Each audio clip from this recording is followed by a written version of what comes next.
Kijana akiamka asubuhi pombe, hakuna otherwise. Anaweza kuja na 20 bob anaongezewa 20, anangoa. Hiyo ni 40 bob. Pombe tu ndio nataka tuangalie tu. By the way, hatuko poa. Hii pombe inamaliza watoto wetu.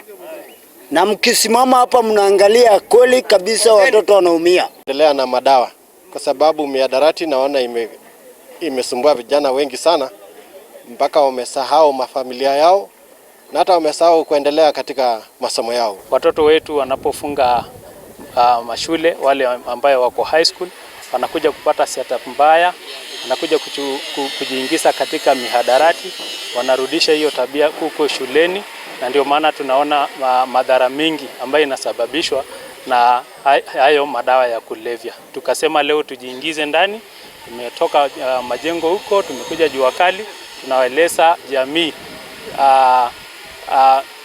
madhara ambayo hizi madawa za kulevya kama pombe, kama sigara, kama bangi inasababisha katika jamii.